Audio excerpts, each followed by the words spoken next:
બાળપણની વાર્તાની એક કડી યાદ આવી છે. બાળપણની વાર્તાની એક કડી યાદ આવી છે અને હાથને કાંડાને રાખડી યાદ આવી છે. બાળપણની વાર્તાની એક કડી યાદ આવી છે અને હાથને કાંડાને રાખડી યાદ આવી છે. કોઈએ કહ્યું કે કાળો રંગ હોય કઈ રીતે સુંદર, તો વતનના ચૂલાની તાવડી યાદ આવી છે. વતનની માટીમાં આળોટવું અને વતનની માટીમાં ખપી જવું એક મોટામાં મોટી વાત છે. મારું વતન બોટાદ એટલું સરસ મજાનું ગામ છે, એમ કહેવાય કે સૌરાષ્ટ્રનું પ્રવેશ દ્વાર કહેવાય બોટાદ. અને બોટાદના બટેકા ભૂંગળા એકવાર તમે ખાઈ જાઓ એટલે તમે ગમે અહીંયા હો ત્યાંથી પાછા બોટાદમાં બટેકા ભૂંગળા ખાવા આવો. હા, એટલે મારે થોડી ઘણી વાત બોટાદની કરવી છે અને બાકી તમને ખડખડાટ હસાવવા છે. તો બોટાદની અંદર મેં કીધું ને સૌરાષ્ટ્રનું પ્રવેશ દ્વાર છે બોટાદ. તો એક બોટાદનો એક છોકરો ટ્રેનની અંદર જતો હતો, એટલે એની સામે બરાબર એક છોકરી બેઠી હતી, સરસ મજાની રૂપાળી છોકરી. છોકરીએ સ્માઇલ આપી, છોકરાએ સ્માઇલ આપી. છોકરીએ બીજી વાર સ્માઇલ આપી, છોકરાએ બીજી વાર સ્માઇલ આપી. અને આ બેનું તો જામી ગયું. એટલે છોકરી થોડીક વાર રહીને છોકરાની બાજુમાં આવીને કાનમાં કીધું કે તારી પાસે ઘડિયાળ, વીંટી, ચેન, પટ્ટો, પાકીટ જે કાંઈ હોય એ મને આપી દે, નકર હમણાં હું રાડ પાડું છું. એ બધું મને આપી દે, નકર હું રાડ પાડું છું કે આ છોકરો મારી યાર જબરદસ્તી કરે છે. એટલે છોકરાએ એના થેલામાંથી એક નોટ કાઢીને એક પેન કાઢીને એમાં લખ્યું કે હું કાંઈ સાંભળી નથી શકતો અને હું કાંઈ બોલી નથી શકતો, તારે જે કાંઈ મને કહેવું હોય આ નોટમાં લખી દે. એટલે ઓલી છોકરીએ જે કાંઈ કહેવું હતું ને એ ધમકી આખે આખીને નોટમાં લખી દીધી. છોકરાએ કાગળિયું ફાડીને વાળીને ખીચામાં મૂકી દીધું. અને પછી છોકરો હું કે ખબર હે કે હવે તારે રાડો પાડવી હોય એટલી પાડ, તારે જે કરવું હોય એ કર, બરોબર. કે હે ને એને ગેમ રમવી હોય ને તો મોબાઈલમાં રમજો, બોટાદ વાળા રમતી ને કે જિંદગી રમણ ભમણ થઈ જશે. અઘરા હોય બોટાદ વાળા. 4 ભાઈબંધ અમદાવાદનો, ભાવનગરનો, બોટાદનો અને વડોદરાનો 4 ભાઈબંધ ફરવા ગયા. અમદાવાદ વાળો છે ને એની ઓલી ચોળાફળી હતો ને એ કાઢી નાસ્તો કરવા માટે. ભાવનગર વાળાએ ગાંઠિયા કાઢ્યા. વડોદરા વાળાએ લીલો ચેવડો કાઢ્યો. હવે બધાની નજર એમ હતી કે હમણાં બોટાદ વાળો છે ને એને બટાકા ભૂંગળા કાઢશે, તો બોટાદ વાળાએ ડીશ કાઢી. બોલો, ખાવા તો જોશે, ક્યાંય બાકી ન મૂક્યો. એટલે મારી 2 પંક્તિમાં વાત કરું કે બોટાદ મારું ગામ છે જેની 4 એકોર યાત્રા ધામ છે. બોટાદ મારું ગામ છે જેની 4 એકોર યાત્રા ધામ છે, જ્યાં મેઘાણીએ કર્યો આરામ છે ને જ્યાં કવિ બોટાદકરનું કાવ્ય ગાન છે. ઈ બોટાદ મારું ગામ. બોટાદ એટલે બોટાદ છે. હા, પણ મારા હમણાં નવા નવા લગ્ન થયા ને તો સૌથી પહેલા મારી ઘરવાળીએ પેંડા બનાવ્યા. એ પાસે યુટ્યુબમાં જ જોઈને, યુટ્યુબમાંથી જોઈને પેંડા બનાવ્યા. અમે બહુ માથાકૂટ કરી, પણ પેંડા બન્યા નહીં. ઓલી ઓલી એની પકડ જ ન આવે પેંડાની. પછી મેં કીધું મૂકીને ધડીકા કીધું આપણે પેંડા, મેં કીધું ખાવા નથી પીવા છે. તો અમે બધા રકાબીમાં પેંડા પીધા, પછી ચમચી લઈ લે. બોલો, પછી મગજમાં છાપ એવી પડી ગઈ ને એને હું ગમે ત્યારે એમ કહું ને એને કે પેંડા બનાવી તો આખું ઘર રકાબી ચમચી લઈને જ બેસી જાય. એને એમ કે પેંડા એટલે પીવાને એમ. અઘરું હોય. અમે 2 માણા બહાર ફરવા જવું હતું ને તો મારી ઘરવાળી મને કે સરસ મજાની તૈયાર થઈ ગઈ. અત્યારે તમને બધું ખબર છે ને, હરખા મેચિંગ કપડાં પહેરવાના ને એવું બધું ઘણું બધું હાલ્યું છે. એ અમારામાં હાલ્યું છે. તો અમે 2 મેચિંગ કપડાં પહેર્યા અને પછી મને એને કીધું કે તમે કલાકાર છો, શાયર છો, તો તમે મારા ઉપર 2 શબ્દ કે 2 શાયરી નહીં લખી શકો? મેં કીધું બોલી શકું ને. મને કે આજે હું કેવી તૈયાર થઈ છું એના ઉપર 2 પંક્તિ કયો ને. એટલે મેં એને કીધું, મેં કીધું જ્યારે તું પીળા ડ્રેસ ઉપર કાળો દુપટ્ટો નાખે છો, મને કે વાહ, જ્યારે તું પીળા ડ્રેસ ઉપર કાળો દુપટ્ટો નાખે છો, માં કસમ જેસીબી જેવી લાગે છો. ગરણ મરી ગયો, જેસીબી જેવું કીધું. અને એ મૂળ કલાકારની ઘરવાળી કઈ જેમ તેમ ઉતરે. પછી હું તૈયાર થયો. મેં એને કીધું તારે કાંઈ મારી સુંદરતા વિશે, મારા તૈયાર થવા વિશે શબ્દ કહેવા છે? મને કે હા. મેં કીધું કે જ્યારે તમે પીળા શર્ટની જોડે સફેદ પેન્ટ પહેરો છો, જ્યારે તમે પીળા શર્ટની જોડે સફેદ પેન્ટ પહેરો છો, તમારી હાહુના હમ દાળ ભાત જેવા લાગો છો. આ મૂળ અમારું જ્યાંઠું પાણી પીધું હોય ને ઘરમાં અમને તો મળી રહે. હા, એક જણી તો એની ઘરવાળીથી એટલો કંટાળી ગયો કે આત્મહત્યા કરવા બાલ્કનીમાં ગયો. જ્યાં હજી કૂદવા માટે જાતો હતો ને ત્યાં એની ઘરવાળીએ રાડ પાડી. એ કે સાંભળો છો? તો કે હા. એ કે હાલો મારી બેનપણી આવી, તમને ઓળખાણ કરાવું. તો કે આવું લે. ઘડીકમાં તો રેડી થઈ ગયો. પણ મોબાઈલની વાત કીધી ને, આ મોબાઈલની વાત એ આખી અલગ છે. અને એમાં જે અત્યારે વોટ્સએપ ગ્રુપ હોય છે, એમાં તમે બધા તમારા બધાને તમારા મિત્રના, તમારા સ્ટાફના બધાના વોટ્સએપ ગ્રુપ હોય.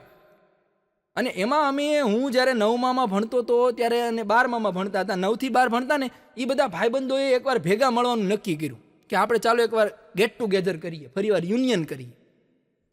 યુનિયન અને રિયુનિયન આ બેની અંદર ફેર છે. યુનિયન માંગણીઓ સંતોષવા માટે કરવામાં આવે છે, જ્યારે રિયુનિયન પોતાની અધૂરી રહી ગયેલી લાગણીઓ માટે કરવામાં આવે છે. તો અમે બધાએ નક્કી કર્યું કે આપણે ચાલો રિયુનિયન કરીએ, બધા ભેગા થઈએ દોસ્તો, અલગ અલગ મુકામે બધા પહોંચી ગયા છે. કોઈક એન્જિનિયર છે, કોઈક વકીલ છે, કોઈક ડોક્ટર છે, કોઈક શિક્ષક છે, કોઈક રખડે છે, કોઈક બૂચે મારે છે, બધા ભેગા થયા. એમાં એક ગ્રુપ બનાવ્યું. અમે બધા ભણતા એ સ્કૂલના નામે MD શાહ ગ્રુપ. અને ગ્રુપની અંદર અમે 57 જણા એડ. અને પહેલા જ દિવસે એક ભાઈબંધે, એને મોટી હોટલ હતી તો એને 4 વ્હીલ લીધી. અને 4 વ્હીલ લીધી એટલે એને સાંજે મોડી રાતે ફ્રી થઈને 4 વ્હીલનો ફોટો એને મૂક્યો ગ્રુપમાં કે માતાજીના આશીર્વાદથી અને આપ સૌની કૃપાથી અને મહેનતથી મેં 4 વ્હીલ લીધી છે. અને બધાએ કોંગ્રેચ્યુલેશન ને કોંગ્રેચ્યુલેશન ને કોંગ્રેચ્યુલેશન ને અભિનંદન ને ખૂબ આગળ વધો ને એવા મેસેજના ઢગલા થઈ ગયા. પણ એક જણે સવારની પોરમાં ઉપરનો ફોટો જોયો નહીં. અને સવારમાં આપણે ગુડ મોર્નિંગ ને સુપ્રભાત મેસેજ કરવાની ટેવ હોય ને, એની ફોટો જોયા વગર જ એને સુપ્રભાતનો એક સુવિચાર મોકલી દીધો. એ કે પ્રામાણિકતાથી જીવવાવાળાને જ તે તકલીફ પડે છે સાહેબ, બાકી ટોપી પહેરાવાવાળો તો રોજ 4 વ્હીલ બદલે છે. પહેલા જ દિવસે ગ્રુપમાં ડખો થયો, ધડાધડી સીધો લેફ્ટ જ તે બધા. આ રિયુનિયન કરવું જ નથી. પણ લોકડાઉનની અંદર અમારા ઓલા કાકાની વાત કરી ને, લોકડાઉનમાં ભાલા કાકા કંટાળી ગયા કે ભાઈ બહુ કંટાળો, તમે કંટાળી ગયા, હું કંટાળી ગયો, બધા લોકડાઉનમાં કંટાળી ગયા હતા. તો ભાલા કાકાએ લોકડાઉનની અંદર ફેસબુકમાં એક ફેક આઈડી બનાવી. ફેક આઈડી બનાવીને એની ઘરવાળીને રિક્વેસ્ટ મોકલી. એની ઘરવાળીએ રિક્વેસ્ટ એક્સેપ્ટ કરી. બેયની વાતો શરૂ થઈ ગઈ. હા, બેયની વાતો શરૂ થઈ ગઈ. અને એની ઘરવાળીએ ભાલા કાકાને એમ કીધું કે મારો ઘરવાળો ગુજરી ગયા અને 3 વર્ષ થયા. આને રૂમમાં જઈને બે ધુંબા ઠોકી આવું. પણ એક છોકરો છોકરીને જોવા ગયો. છોકરી ભણેલી ગણેલી હતી. એટલે છોકરાએ છોકરીને પૂછ્યું કે તમે શું કરો છો? એટલે છોકરી કે હું જાવા ડેવલપર છું. કોમ્પ્યુટર એન્જિનિયરમાં આવતું હોય છે કે હું જાવા ડેવલપર છું. પછી છોકરીએ છોકરાને પૂછ્યું કે તમે શું કરો છો? તો કે હું માવા ડેવલપર છું. ડિલક્સ ફાકી મારી દુકાન છે રાજકોટમાં, આવી જાય છે યાજ્ઞિક રોડ ઉપર. જાવા ડેવલપર ને માવા ડેવલપર, છોકરા કઈ હેઠાનો હોય ભાઈ. હા, એક જણો તો કુંભના મેળામાં ગયો ને તો ભગવાનને એક ડૂબકી મારે અને ભગવાનને પ્રાર્થના કરે, હે ભગવાન ન્યાય કરો, ન્યાય કરો, ન્યાય કરો. વળી ડૂબકી મારે કે હે ભગવાન ન્યાય કરો, ન્યાય કરો. એ કે દર વખતે કુંભના મેળાની અંદર ભાઈઓ છૂટા પડે છે, કોક દીક તો પત્નીની ટ્રાય કરો. અને ક્યાંક તમે જુદી પાડતો તો હું કઈ FIR નહીં લખાવું ક્યાં ગઈ, ભલે ગઈ. એક પતિ અને પત્નીને ભયંકર ઝઘડો થઈ ગયો, ભયંકર. એમ વાત એટલી બધી આવી ગઈ ને કે ડિવોર્સ ઉપર આવી ગઈ વાત. એમ એની પત્ની કે હું ઘર છોડીને જાઉં છું, તો એનો પતિ કે હું મંદિરે જાઉં છું. એની પત્ની કે તમે ગમે એટલી માનતા કરશો, ગમે એટલી બાધા રાખશો, હું ઘરે પાછી નહીં આવું. પણ બોલો કે હું માનતા પૂરી કરવા જાઉં છું. રાખવા નથી તો પૂરી તો કરવા જવા દે. એક દીકરો એના બાપુજીને કહેતો હતો કે હે બાપુજી, આપણા કુટુંબની અંદર કોઈને ડાયાબિટીસ નહીં, અને મને કેમ ડાયાબિટીસ આવ્યું? બાપા ખાટલે બેઠા બેઠા કહેતા કે એ તારી માનું નામ હતું કડવી, અને અમે બધા આખું ઘર એને કડવી કડવી કડવી કહેતા હતા, એટલે અમને ડાયાબિટીસ ન આવે. અને તું તારી ઘરવાળીનું આખો દી હની સ્વીટુ, હની સ્વીટુ, અને તો ડાયાબિટીસ આવવાનું જ હતું દીકરા. એક છોકરો હમણાં છોકરી જોવા ગયો ને, તો છોકરીવાળાએ પૂછ્યું છોકરો શું કરે છે? તો કે છોકરો તો જજ છે કે. અને છોકરીવાળાને એમ થયું સરસ મજાનો છોકરો જજ છે, આટલી મોટી આવક હશે, આટલો મોટો ઘર બંગલો હશે. છોકરીવાળાએ ફટાફટ ફાઇનલ કરીને હગાઈ કરી નાખી. હગાઈ કર્યા પછી ખબર પડી કે છોકરો જજ હતો, પણ નવરાત્રીમાં 9 દી પૂરતો જ હતો, ગરબામાં જજ હતો. અમુક પાના તો પછી ખુલ્લે હો. લગ્ન પછી મારી ઘરવાળી મને કહે કે તમે આખો દી મોબાઈલમાં આમાં મામા મામા આમ કરો છો. એ કે હું કરો છો? મેં કીધું હું ઘડીક ફેસબુકમાં આવો, ફેસબુકમાં કંટાળું એટલે વોટ્સએપમાં જાઓ, વોટ્સએપમાં કંટાળું એટલે ઇન્સ્ટાગ્રામમાં જાઓ, ઇન્સ્ટાગ્રામમાં કંટાળું તો હું ટ્વિટરમાં જાઉં. પછી મને એને કીધું કે તમે જેટલો ટાઈમ વોટ્સએપ, ફેસબુક, ટ્વિટરને આપશો એટલો જ ટાઈમ હું ફ્લિપકાર્ટ અને એમેઝોનને આપીશ. ડિજિટલ ધમકી દીધી. આપણે નીકળી ગયા બાપુ, આમાં નો રહેવાય કીધું. અરે પણ મારી ઘરવાળીએ એકવાર સાંજે પનીરનું શાક બનાવ્યું. તો થાળીમાં પનીરનું શાક આવ્યું એટલે મેં કીધું ઓય આ શેનું શાક છે? કીધું આમાં પનીર તો કંઈ દેખાતું નથી. મને કે છાના માના ખાઈ લો ને, આ ખોયા પનીર છે. ગોતો અંદર ક્યાં છે એમ. પણ જીવનની અંદર તમે કોઈ ગવર્મેન્ટના અધિકારી પાસે બેહો ને 10 મિનિટ તમે ગવર્મેન્ટના અધિકારી પાસે બેસો ને તો તમને એમ થાય કે જીવન બહુ અઘરું છે. કોઈ દારૂડિયા પાસે 10 મિનિટ બેસો તો તમને એમ થાય કે જીવન તો બહુ સહેલું છે. કોઈ સાધુ સંત પાસે બેસો, કોઈ મહાત્મા પાસે બેસો તો તમને એમ થાય કે આપણે બધું છોડી દેવું જોઈએ, આપણે બધો ત્યાગ કરી દેવો જોઈએ. કોઈ શિક્ષક પાસે બેસો તો તમને એમ થાય કે મારે ફરી વિદ્યાર્થી બની જવું જોઈએ. અને સૈનિક પાસે બેસો તો તમને એમ થાય કે મારે બલિદાન દઈ દેવું જોઈએ, મારે દેશ માટે કંઈક કરવું જોઈએ. પણ પત્ની પાસે તમે 10 મિનિટ નહીં માત્ર 2 મિનિટ બેસો ને તમને અહેસાસ થઈ જાય કે દુનિયામાં સૌથી મોટો મૂર્ખ જ હું છું. એની પાસે 10 મિનિટ બેવાનું જ નહીં, 2 મિનિટની અંદર તમને ક્યાં ખબર પડે? એલા ભાઈ નથી પડતી તો વાંધો છે. અમારા બાજુમાં અમારા પાડોશી છે લતાબેન, એની છોકરી માટે મૂર્તિઓ જોવા સુરત ગયા.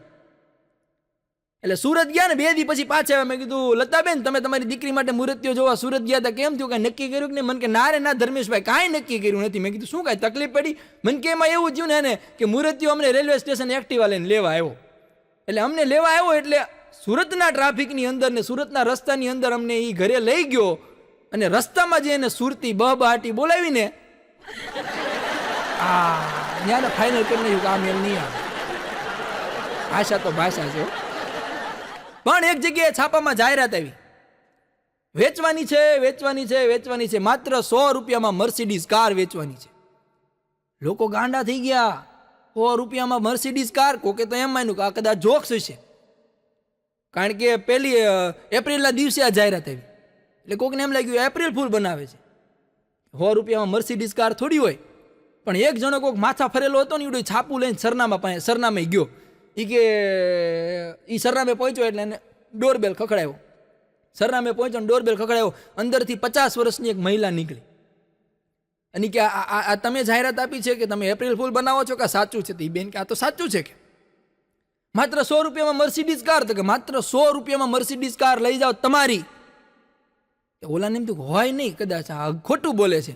એ કે ક્યાં છે મર્સિડીઝ કાર બતાવો. તો એ બેન એને ગોડાઉનમાં લઈ ગયા અને આમ ગોડાઉન ખોલ્યું તો મર્સિડીઝ કાર ટીકડે ટી નવી લીટોય નહીં પડેલો. ઓલાએ જોયું કે 100 રૂપિયામાં, અને જોયું બધું ચેક કર્યું, બધું રેડી. માત્ર 5000 કિલોમીટર હાલી છે, 100 રૂપિયામાં દઈ દેવાની કે 100 રૂપિયામાં દઈ દેવાની છે. એટલે ઓલાએ 100 રૂપિયા આપ્યા, બેને 100 રૂપિયાની પાવતી આપી અને કીધું કે જાવા મર્સિડીઝ કાર તમારી. ઓલો મૂંઝાઈ ગયો. એક બાજુ આનંદ ને એક બાજુ મૂંઝવણ. એને બેનને કીધું બેન હું છે ને એને ખુશીના માર્યો નહીં મરી જાઉં, પણ મૂંઝવણના માર્યો મરી જાય. મને એમ કહો કે તમે 100 રૂપિયામાં કાર હું લેવા વેચી દો છો? એટલે બેને એને કીધું કે ભાઈ મારા ઘરવાળાએ એની દસ્તાવેજમાં લખ્યું છે કે મારી મર્સિડીઝ કાર છે એ હું મરી જાઉં પછી એના જે પૈસા આવે એ મારી સેક્રેટરી શીલાના નામે કરી દેવા. હવે સેક્રેટરી શીલા ભલે 100 રૂપિયામાં જે કરવું એ કરે. અઘરું છે આ માણસની બુદ્ધિને કોઈ પોગી ન હોય કે. એક શહેરની અંદર હમણાં એક ઇન્કમટેક્સ ઓફિસર આવ્યો. એને આખા શહેરના જે ધનવાન લોકો હતા એ બધાનું લિસ્ટ કાઢ્યું. એમાં એક ભાભા સૌથી ટોપ ઉપર. અને સાહેબને એમ થયું કે આ ભાભા એ કે આટલી બધી આવક છે, આમાં ટેક્સ તો એ ભરતા નથી. તો કે આટલી બધી આવકનું કરે છે હું? એટલે ભાભાને સાહેબે નોટિસ મોકલી. નોટિસમાં ભાભા હાજર થયા ઓફિસે. સાહેબે કીધું ભાભા તમારો ધંધો શું? તો કે ધંધો કાંઈ નહીં સાહેબ, કાંઈ ધંધો નથી કરતા તો આટલી બધી આવક છે નહીં. ભાભા કે સાહેબ હું ધંધામાં કાંઈ કરતો નથી, પણ હું નકરી શરતો મારું છું ને પૈસા કમાવું છું. એટલે સાહેબને એમ તો સટ્ટો રમતા હોય છે, જુગાર રમતા હોય છે કે શેની શરતો મારું છું? બસ કે તમારા ને મારા જેવા જે માણસો હોય ને એની યારે શરતો મારું. કે સાહેબને નવાઈ લાગી કે મારી યાર શરત મારશો? તો કે હા મારી શીખે. એ કે હાલો 1000 રૂપિયાની શરત, બોલો શું કરવાનું? ભાભા કે હું મારી ડાબી આંખને મારા દાંત આરે અડાડી દઉં, બોલો તમે અડાડી દો. ઇન્કમટેક્સ ઓફિસર કે એ કોઈ દી બને નહીં, ડાબી આંખ કોઈ દી દાતારે ન અડે. તો કે હું અડાડી દઉં. તો કે લાવો 1000 રૂપિયા. ભાભાએ 1000 રૂપિયા લીધા. ભાભાની ડાબી આંખ નકલી હતી, આંખ કાઢીને દાંતે અડાડી દીધી. ભાભા જીતી ગયા, 1000 રૂપિયા ખીચામાં. સાહેબને એમ થયું ઓહો આ તો મારો રોલ કરી ગયા. એ કે બોલો બીજી 2,000ની શરત મારવી છે? સાહેબ કે મારવી છે. ભાભાને હરાવા એ પાકું. એ કે બોલો બીજી હું શરત છે? એ કે હું મારી જમણી આંખને મારા દાંતે અડાડી દઉં. સાહેબને એમ થયું એક આંખ ખોટી હોય, બીજી એક થોડી ખોટી હોય. એ કે 2,000ની શરત આલ્યો, 2,000ની નોટ કડકડતી ટેબલ ઉપર મૂકી. ભાભાએ ચોકઠું કાઢીને આંખે અડાડ્યું. સાહેબના ઘરનું મૂકી ગયો. એક આંખ નકલી, એક દાંત નકલી, આ બધું શું છે? ભાભા સાહેબનો 3,000નો રોલ થઈ ગયો. ભાભા હાલ્યા જતા સાહેબને કે સાહેબ હજી શરત મારવી છે? તો કે હા હજી શરત મારી, 2,000ની શરત. કે એ કે બોલો શું 2,000ની શરત? એ કે હું 5 ફૂટ આગળ ઊભો રહું, ત્યાંથી તમારા ટેબલ ઉપર થૂકું ને તો થૂક સીધું કચરા પેટીમાં જાય. સાહેબ કે આ તો કોઈ દી બને જ નહીં. 5 ફૂટથી તમે થૂકો અને એ સીધું કચરા પેટીમાં જાય. સાહેબ કે 2,000ની શરત આલ્યો, 2,000 મૂકો તમે 2,000. ભાભા 5 ફૂટ આગે ગયા અને ત્યાં કોઈક વકીલ આવ્યો અને એ ના પાડતો હતો ને ત્યાં તો ભાભાએ થૂકનો ગળપો ઠોક્યો અને સીધો ટેબલ ઉપર પડ્યો, ડસ્ટબિનમાં ન પડ્યો. સાહેબ કે યા જીતી ગયો. કે ભાભાએ 2,000 દઈ દીધા સાહેબને. પછી ઇન્કમટેક્સ ઓફિસરે વકીલને પૂછ્યું તું ના હું લેવા પાડતો તો ભાભાએ શરત નાખવાની? કે તો વકીલ કે આ સાહેબ આ ભાભો મારી યારે 50,000ની શરત મારી ગયો છે. એ કે હું કે નવા સાહેબ આવ્યા ને એના ટેબલ ઉપર થૂકીને બતાવું બોલ 50,000ની શરત. એ મારી પાસે 50,000ની શરત મારી ગયો ને આ ટેબલ ઉપર થૂકી ગયો. વકીલ પાસે 50,000 લીધા, સાહેબને 2,000 દઈને બાકીના પૈસા ખીચામાં નાખીને બાબા કે હાલો સાહેબ જય દ્વારકાધીશ. લે માણા અઘરા થઈ ગયા છે. होठ पर शरारती मुस्कान रखते हैं हम आज भी थोड़ा सा बचपन साथ रखते हैं. होठ पर शरारती मुस्कान रखते हैं हम आज भी थोड़ा सा बचपन साथ रखते हैं. उम्र का तो काम ही है बढ़ते जाना, ये कमबख्त दोस्त ही हमें जवान रखते हैं. જિંદગીની અંદર ભાઈબંધ તો સારા હોવા જ જોઈએ. અને એક સર્વે પ્રમાણે એવું સાબિત થયું છે કે જેને જેટલા સારા ભાઈબંધ છે એને એટલા હાર્ટ એટેક ઓછા આવે છે. હા, અને ઘરવાળી માથા ભારે હોય છે એને હુમલા જાજા આવે.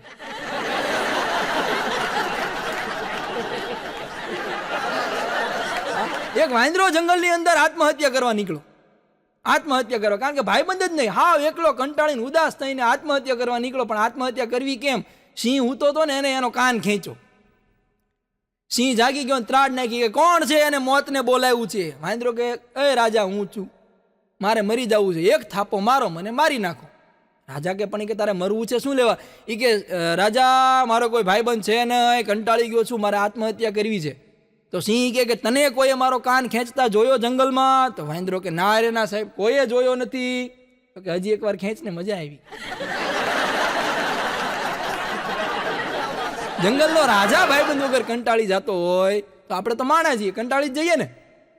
એટલે ભાઈબંધ જિંદગીની અંદર હારા હોવા જોઈએ. એક જગ્યાએ હું હાલો જતો હતો ને તો 40-50 જણનું ટોળું હતું પ્રફુલભાઈ, 40-50 જણનું ટોળું. એટલે મેં કીધું ક્યાંક ભયંકર એક્સિડન્ટ થયો છે કીધું. એટલે હું માથું મારીને અંદર ગયો ને તો એક બેનના એક્ટિવામાં પંચર પડ્યું હતું. 40-50 જણા અને પાછા બધા પંચર ગાડીને લઈ જવા પાછા બાધાબાધી કર્યો. એ કે બેન ચિંતા ન કરતા, કે કાંઈ નહીં થાય, હમણાં બધું થઈ જાય રેડી. કે લાવો તમે ચાવી લાવો અહીંયા, કે હમણાં બધું કરી દો. 3-4 જણા તો વાતું કરતા હતી કે એક કામ કરીએ કે પંચરનું બહુ આઘું છે, આપણે 3-4 જણા એક્ટિવાને ખંભે નાખીને લઈ જઈએ. લે હોય જ તે ને, અમુક હરક પદુડા હોય જ તે. અને એનો ઘરવાળો પર ઉભો બધા ખેલ જોતો કે આ લોકો શું કરે છે મારે જોવું. ઉનાળાની અંદર એકવાર હું હાઈવે ઉપરથી જતો હતો ને તો રસ્તામાં એક બેન એક્ટિવા લઈને ઊભા થાય ને તો મને આમ હાથ લાંબો કર્યો. મને કે ભાઈ ઊભા રહ્યો ને, કે એટલે હું ઊભો રહ્યો. એટલે મને કહે કે ભાઈ કે મારી ગાડીમાં પેટ્રોલ હાવ ખૂટી ગયું છે અને પેટ્રોલ પંપ બહુ આઘું છે, કે મારી જરાક મદદ કરો ને. એટલે વળી ભર ઉનાળો હતો, મેં કીધું બેન એકલા છે કીધું. એટલે મેં મારી ગાડી ત્યાં સ્ટેન્ડ કરી અને બેનની ગાડીને હું લઈ ગયો ઠેઠ પેટ્રોલ પંપે. 2 કિલોમીટર આઘું પેટ્રોલ પંપ હતું, ત્યાં હું ગાડીને લઈ ગયો. બેન ગાડીમાં પેટ્રોલ પૂરામાંથી ઓલી ડેકી ખોલીને તો અંદરથી 1 લીટર પેટ્રોલની બોટલ હતી. એટલે મેં કીધું બેન આ પેટ્રોલ અંદર હતું તો હું લેવા તમે મને હેરાન કર્યો? મને કે ભાઈ તમને ખબર ન પડે, ઇમરજન્સી હાટું છે. મેં કીધું આનથી મોટી ઇમરજન્સી તો આખા દેશમાં આવે, એની રાહ જોવો તમે. મારા એક ભાઈબંધનું ઇન્સ્ટાગ્રામની અંદર એક છોકરી હારે કંઈક સરસ મજાનું સેટિંગ થઈ ગયું. ક્યારેક ક્યારેક વાતચીત કરતો હતો ને એમાં એનું બરાબર ગોઠવાઈ ગયું. એટલે ગોઠવાઈ ગયું એટલે એ બે એકાબીજીને અંદર વાતચીત કરી કે આપણે ભાઈ મળીએ, તો કે મળીએ.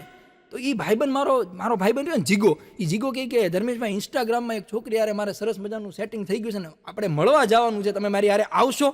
મેં કીધું પણ જીગા તારી હારે મારે કેમ આવું? મને કે આવો ને કે. પણ મેં કીધું આપણે એને ઓળખશું કઈ રીતે? એટલે કે અમે વાતચીત એવી કરી છે કે આપણે ત્યાં જઈને એક હોટલમાં જવાનું છે અને ત્યાં કે આપણે ચીકુનું જ્યુસ પીવાનું છે અને એ એના હાથમાં એક ચોકલેટ લઈને આવશે. એટલે આ અમારો કોડવર્ડ છે, ચીકુનું જ્યુસ અને ચોકલેટ, એટલે આપણે બેન ઓળખી જવાનું કે. મેં કીધું સારું હાલ ને, મેં કીધું આપણે જઈએ. તો અમે બરાબર હોટલમાં ગયા ને તો અહીંયા કાઉન્ટર ઉપર ચીકુનું જ્યુસ નહીં. હું જાણા ચીકુનું જ્યુસ નહીં. મેં કીધું જીગા ચીકુનું જ્યુસ તો છે ને. મને કે કાંઈ વાંધો નહીં, આપણે અનાનસનું જ્યુસ લઈ લઈએ. એટલે અનાનસનું જ્યુસ અમે બે પીતા હતા ને એમાં થોડીક વાર થઈને એને તો એક મહિલા ટૂનટૂન માસી, એટલું ભારે વજનવાળી હાથમાં ચોકલેટ લઈને આવી. એને આમ ઘણું જોયું પણ કોઈ દેખાણું નહીં. આના હાથમાં અનાનસનું જ્યુસ હતું, જીગાના હાથમાં. એટલે જીગાને કીધું એ કે તમે મને મળવા આવ્યા ઈ જ છો ને કે. જીગાએ વિચારી હતી મૂન ને નીકળી ટૂનટૂન. કીધું કે તમને મારા હાથમાં ચીકુનું જ્યુસ છે? હા એમ તમે ચીકુના જ્યુસ વાળા વાત કરતા હતા, તો અનાનસનું જ્યુસ છે એમ કરી પછી છટકવું તો પડે ને. ગામડાના એક બેનની સરકારી નોકરી અમદાવાદમાં લાગી ગઈ, પોલીસ ઓફિસરમાં. ગામડાના બેન હતા અને પોલીસ ઓફિસરમાં એની સરકારી નોકરી અમદાવાદની અંદર લાગી ગઈ.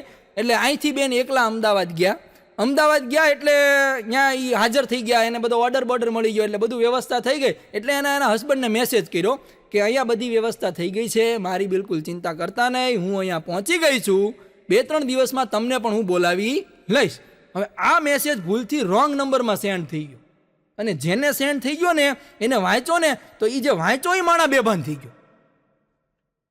કેમ બેભાન થઈ ગયો? કે જે માણા બેભાન થઈ ગયો ને એ એની ઘરવાળીની અંતિમ વિધિ કરીને આવ્યો હતો. અંતિમ વિધિ કરીને આવ્યો હતો ને એને મેસેજ વાંચ્યો કે હું અહીંયા પહોંચી ગઈ છું, અહીંયા બધી વ્યવસ્થા થઈ ગઈ છે, તમે ચિંતા કરતા નહીં, 2-3 દિવસમાં તમને બોલાવી લઈ. ત્યાં વીજળીનો કડાકો છે, કડાડિંગ કરતો. બોલા નીચે હા એ વાત હતી, કોઈ ગીતો ગઈ છે. એટલે આ ઉતાવળમાં ધ્યાન રાખવું, આમાં કોકના હાથ ફેલ થઈ જાય એમ. અમારા શિક્ષકોની મજા હોય છે. અમારી નિશાળના ગુજરાતીના શિક્ષક કસ્ટમર કેરમાં જીઓના કસ્ટમર કેરમાં ફોન કર્યો અને ફોન કરીને સામેથી ઓલે ફોન ઉપાડ્યો. એટલે આ ગુજરાતીના શિક્ષક એટલે બધું ગુજરાતીની શુદ્ધ ગુજરાતી ભાષામાં જ બોલે, શુદ્ધ ગુજરાતી ભાષામાં. એટલે આને કસ્ટમર કેરમાં ફોન કરીને કીધું કે હાલો હું તમારી કઈ રીતે મદદ કરી શકું છું? એટલે આને એમ કીધું કે મુકામ કુકસવાડા તાલુકો વેરાવળ જિલ્લો ગીર સોમનાથ ગુજરાત રાજ્યના ઉદ્યોગ ઉદ્યમી ધીરુભાઈ અંબાણીના જ્યેષ્ઠ પુત્ર મુકેશભાઈ અંબાણી દ્વારા પ્રેરિત વિજાણુ વાર્તાલાપ યંત્ર ચતુર્વેદીય કાર્ડની આવશ્યકતા છે. હું માગે છે કે સાહેબ તમે શું કહેવા માંગો છો? કે મુકામ કુકસવાડા તાલુકો વેરાવળ જિલ્લો ગીર સોમનાથ ગુજરાત રાજ્યના ઉદ્યોગ ઉદ્યમી ધીરુભાઈ અંબાણીના જ્યેષ્ઠ પુત્ર મુકેશભાઈ અંબાણી પ્રેરિત વિજાણુ વાર્તાલાપ પ્રમાણપાત ચતુર્વેદીય પત્રિકાની જરૂર છે. કે સાહેબ કેવા હું માંગુ કે જીઓનું સિમ કાર્ડ જોઈશ. અમુકને ગોટે ચડાવવાની આદત હોય. પણ 2030ની અંદર અત્યારે આપણો દેશ કેટલો બધો આગળ વધી ગયો. હવે એક કલ્પના કરો, 2030ની અંદર આપણો દેશ કેટલો આગળ વધી ગયો છે. તમે પિઝા હટમાં ફોન કરશો ને તો તમે એમ કહેશો કે મારે પિઝા ખાવો છે, મારા ઘરે પિઝા મોકલી દો. એટલે ઓલે એમ કહે તમારો આધાર કાર્ડ નંબર લખાવો. એટલે જેવો તમે આધાર કાર્ડ નંબર લખાવશો ને એટલે તમને કહે છે કે તમારું નામ ચકાભાઈ બકાભાઈ ચતુર્વેદિયા છે? તો કે હા. તમે રાધારમણ સોસાયટીમાં 4થા માળે રહ્યો છો? તો કે હા. તમારા ઓફિસનો નંબર ફલાણો છે, ઢીકડો છે? હા. ઈમેલ એડ્રેસ લોકડું છે? તો કે હા. આપણે ચોક થઈ જઈશું. આટલી બધી માહિતી. એ કે બોલો તમારે કયો પિઝા જોઈએ છે? એટલે પછી આપણે કહેવાનું કે મારે મેઝોરલ પિઝા મને મોકલો. તો સામે જ કહે છે કે નહીં, મેઝોરલ પિઝા તમારા માટે યોગ્ય નથી. તમારા મેડિકલ રિપોર્ટ બતાવે છે કે તમારું બ્લડ પ્રેશર અને બ્લડ શુગર બહુ હાઈ છે, એટલા માટે તમે એ ખાઈ નહીં શકો. ઓહો, આટલી બધી માહિતી. આપણે ચોક થઈ જઈશું. તો કે તમારા માટે કયો પિઝા હાલશે? તો કે તમારા માટે સાદો પિઝા મગાવો, કારણ કે તમે 3 દિવસ પહેલા ગૂગલમાં એ સર્ચ કરતા હતા. તમને એમ લાગે કે બધું મુઠ્ઠીમાં છે, પણ કાંઈ છે નહીં. સાદો પિઝા. તો કે સારું, સાદો પિઝા મોકલી દઉં છું, બોલો પેમેન્ટ કઈ રીતે કરશો? તો કે ક્રેડિટ કાર્ડથી. તો કે ક્રેડિટ કાર્ડથી તમે પેમેન્ટ નહીં કરી શકો. તો કે કેમ, તમારી લિમિટ પતી ગઈ છે. હોમ લોનના હપ્તા બાકી છે. તો કે એક કામ કરો, હું ડેબિટ કાર્ડથી એટીએમ માંથી ઉપાડીને રોકડા દીધી. તો કે એવું નહીં થઈ શકે. ઈ કે કેમ? ઈ કે તમારા ખાતામાં મૂળ 11 રૂપિયા પડ્યા. તો કે હવે કરવું તો કે એક કામ કરો, તમે તમારી ગાડી છે ને GJ4 3535 ઈ ગાડી લઈને હામાં લેવા આવશો ને તો તમને પીઝા મળશે. તો ઓલો કે તો ઈ ગાડી લઈને હું લેવા આવું તો મને 3 કોક ફ્રી મળશે? તો કે નહીં, કોક ફ્રી નહીં મળે. કેમ? એ કે તમારા સ્વાસ્થ્ય માટે હાનિકારક છે, તમારા મેડિકલ ઇન્સ્યોરન્સના હપ્તા પણ નથી ભરેલા, તમે ગુજરી જાઓ તો અમારા માટે કઈ વાત નહીં. ઓલો કે પણ તને કે સભ્યતા રાખજો, અપશબ્દ નહીં બોલતા. 12મી નવેમ્બર 2019 રોજ પોલીસ જોડે અભદ્ર ભાષા કરવામાં તમારા ઉપર 1000 રૂપિયાનો દંડ થયેલો છે. આટલી બધી માહિતી ગોટે ચડી જાઓ. ઓલો બેભાન થઈ ગયો. પછી ઓલો કે આધાર સિસ્ટમમાં ઉપયોગ કરવા બદલ તમારો આભાર. આપ સૌએ મને શાંતિથી સાંભળો અને માણ્યો એ બદલ હું ધર્મેશ રાવલ આપ સૌનો ખૂબ આભારી છું. જય હિન્દ, જય ભારત.